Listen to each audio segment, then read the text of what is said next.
In the heart of the San Francisco Bay Area, in a rundown apartment rampant with mold and noisy neighbors, lives three friends. Tom makes deliveries for DoorDash and in his spare time runs a YouTube channel. Rocket is the programmer of the bunch. He's been working on developing his game for the past 5 years, but is beyond chronically broke. Tito is the recently fired VP from Salesforce. He's been funding Rocket's game development and now, without a job, has moved in with the other two while he looks for a new opportunity, specifically a remote VP job where he can do zero work and travel to Hawaii on business.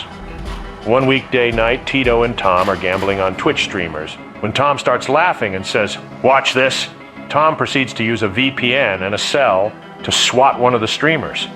Around 20 minutes later, when the police arrive on stream, Tom and Tito laugh uncontrollably on the floor.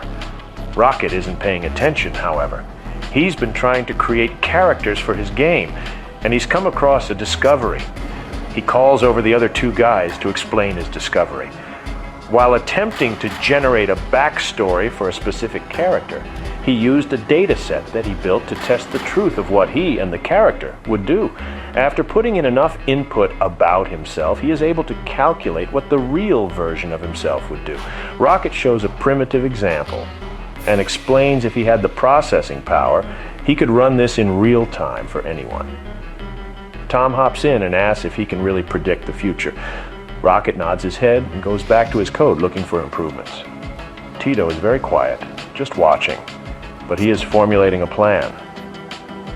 The next morning before Tom starts his deliveries, he asks how far they would all be willing to go to have it all. Without hesitation, they all agree there are no bounds. Around 2 weeks later, the three are standing outside a mansion in Palo Alto, dressed as contractors. They break into the mansion and lock an elderly Chinese man into one of his bedrooms.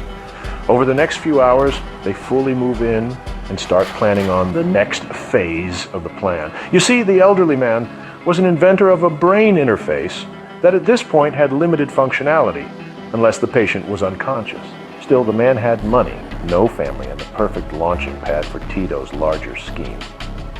At the same time, Rocket had been adapting his software to see if it would be compatible with a brain interface. The old man had the hardware, and Tom incapacitated him so that Rocket could start his tests. Within a short period of time, Rocket not only had it running, but given a few thousand more subjects, he could make it predict a whole human down to the minute in real time. Tito knew this tech would require a sizable investment now that it worked, and there wouldn't be a Fortune 500 out there that would say no. The three presented a plan to Google in private and immediately had their first warehouse in Mountain View where they would keep their patients. Money wasn't an object. Google just couldn't have anyone find out until they got the edge on the market. Tom came up with the plan for the volunteers. It was actually very simple.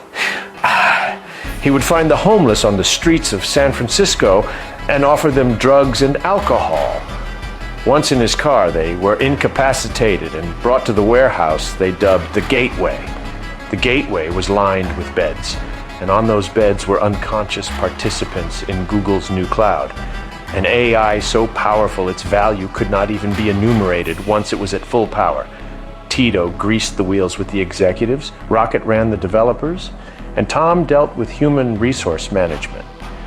Rocket could now run a version of himself in the human cloud, and that version of him could work all hours of the day and optimize the code even more. Tito wasn't done with his plan, though. One night, after Rocket and Tom had gone back to their squatting palace, Tito asked the virtual Rocket to shut down and run a copy of himself in the system. The next day, no one could get into the Gateway warehouse. All of the engineers were locked outside. When Tom and Rocket arrived, they eventually broke through the door and found Tito unconscious on the ground with a bloody wire sticking into his neck. They called for the in-house medic, but before he could get there, all the windows blew out of the building, knocking everyone unconscious. In the middle of the room, Tito was levitating. As everyone regained composure and ran away, Rocket looked at Tom and told him he had achieved full supremacy. You see, when Tito connected himself to the machine, he wasn't looking to just improve the system. He was trying to become a god. And in that moment, all of the combined knowledge of mankind, combined with thousands of other minds, had created an artificial being so powerful that it needed a human avatar. Tito gratefully gave his body to his virtual counterpart and had become something new and unbelievably scary. With good sense, Rocket and Tom immediately escaped to a bunker in the middle of Nebraska. Tito, on the other hand, was causing pure chaos. First the police, then even the military couldn't harm him. He was hovering in the air, untethered, lashing out with violence at random victims along the whole western coast of the United States. At the same time, a giant blue laser started appearing at night in the sky. It was so bright it would blind anyone looking at it in a 100-mile radius, and it was focused directly on the gateway. One night, Tito walked into that blue beam and vanished. The beam of light and Tito were never seen again after that night. Rocket and Tom were able to escape and gain asylum in Russia, and no one has ever heard from them since. Every year on May 6th, people remember and look to the sky in fear of Tito's return.